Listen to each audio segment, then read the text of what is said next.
present day, Port Nelson, Antigua. Lights were sparkling out in the bay. Ships were coming in. It was past midnight. Richard Poole had always been uncomfortable around seagoing vessels. It had been his anxiety which had led to his eye being taken off Leon Hamilton for just a moment, or the man being paid to be Leon Hamilton. It was so Charlotte. A little pile of plastic pipette stoppers had made Richard stop outside the forensic building, from near where the van had left. As he looked around, he noticed another, and then, at another interval, another. At rail. Richard's heart beat faster. Dinah had been obsessed with the adventure books. One of the plot devices had involved a little trail of sea pinks from the camp to a hidden cave where a boat had been stored, a broken bar that sent the adventurers to a lock where a German U-boat was waiting. His instinct proved right, for half a mile down the road the same van into which Charlotte had been bundled had been dumped haphazardly beside a jetty. Ropes and buoys littered the entrance egress. From what Richard knew about the manners of keeping a harbour, sailors were extraordinarily tidy lest someone or something might go into the water. A person or people had been in a big hurry to leave. But to where? Even thought it was the middle of the night. There were plenty of crafts in and around the port, and many in the water away from shore. It had to be small, for smuggling purposes, but big enough that dead bodies could be stashed inside, ones pickled in formaldehyde, from the smell he had detected in the administration building, to preserve the carcass and allow for contraband to be put inside. It had to be away from the harbour, out of the line of sight of the harbour master's building, and far enough away for the deal to be done. Richard Poole would need to look, would need to search in the dark and on the water. Police, I need to commandeer this craft. Two fishermen were as surprised as he was that their rowing boat was going to be borrowed by the police, but they nodded and removed their fishing baskets, giving one another a doubtful look. We can row you, sir, one of them told him. Poole gave one look to the boat, and one look to the sea, remembering his exploits in roast beef, and agreed. He wished he hadn't had to ask people he didn't know and couldn't investigate. For all he knew, they could have been part of the operation. Where do you want to go, sir?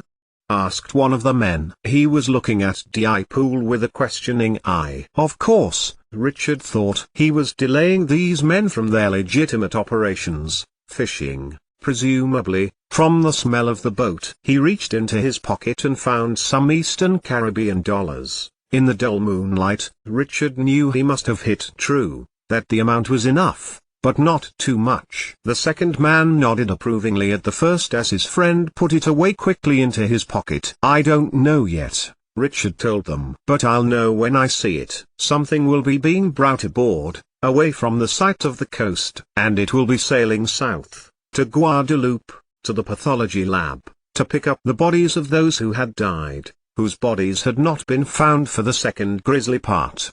After what seemed an age, but was probably an hour, a suspicious-looking vessel caught his eye. A couple of lights swung aboard, and to one side, yes, 3 smaller boats of different sizes and types, bobbed around her. Richard reached into his pocket and withdrew his police badge again, showing it to the two men. I need to get aboard without being seen, he told them, and they seemed to understand. Unavoidable noise of oars and people shouting were made use of by the men to row their fishing boat as close to the larger boat as possible, to the taffrail at the prow, which was ideal, because all of the action was astern.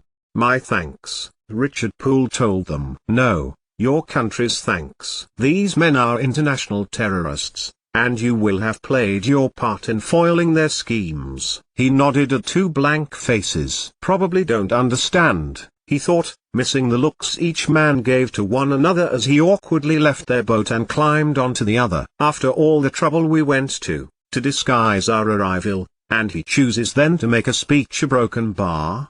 Behind him, the boat drifted into the water, no sound of rowing now, and Richard clung into the rail. A small window afforded a view inside a room below a cabin, a galley, with plates and cups and food inside. No effort to disguise the copious provisions inside. Whoever was going to use the boat intended to be aboard for a good deal of time. A bang came to a window, which drew Richard's attention, and a voice. His ear attuned, it was a Scottish accent. He knew who that was. Not so then that Harris Kerr had left and Antigua was understaffed, that Dwayne Myers needed to be sent for training and help with the workload. There was the man who had supposedly relocated back to the UK directing goods, merchandise, aboard a ship with the point of a gun. Richard Poole hunkered down, and slipped onto the footboard on the other side of the boat. Someone had opened a door below, and from this side of the boat he could see someone, locked inside a room,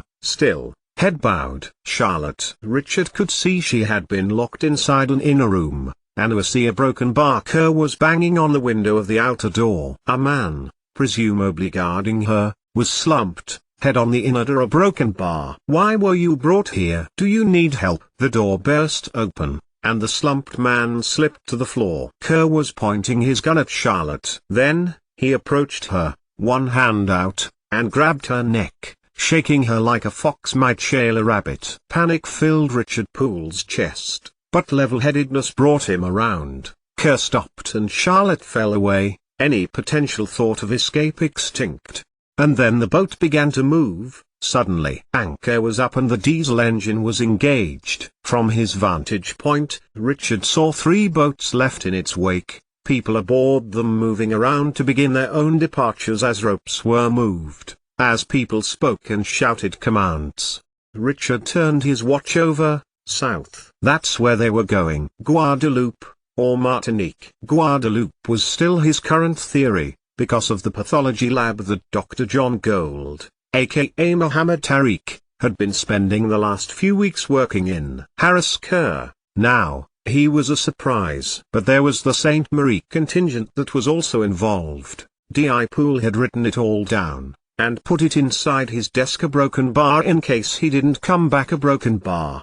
A broken bar. Camille would look, Richard was sure of it, because that cocksure so-called Sergeant Stevenson would now act a broken bar. What a piece of luck he had so lazily styled his nom de plume. But then, there was no such thing as a coincidence in his book, not where crime happened. A small crawl space was dirty and malodorous enough for D.I. Richard Poole to hide in for the several hours they would be at sea, the woman he loved not 3 feet away. 88,888,888. A broken bar above him. Stars slipped away as memories replaced plan and protocol. A broken bar. A broken bar. Do you really need me to come down to the harbor now? A young Richard Poole, a few weeks before graduation, asked her. Danae, I need to do this. Can't I help you with it later? It'll be hot, wet, sandy. Dinah took Richard's hand. You like Tyneham? I think it's spooky, all those houses abandoned. But you like all that stuff, and you just want to walk on the path to the beach and look for shells and fossils and other treasure. Dinah nodded in agreement. I'll make a picnic, she added, knowing that it would be a clincher. A broken bar. A broken bar. Towers were around them, the white of cathedral whence he would emerge as a graduate. A broken bar. A broken bar. You chose her over me?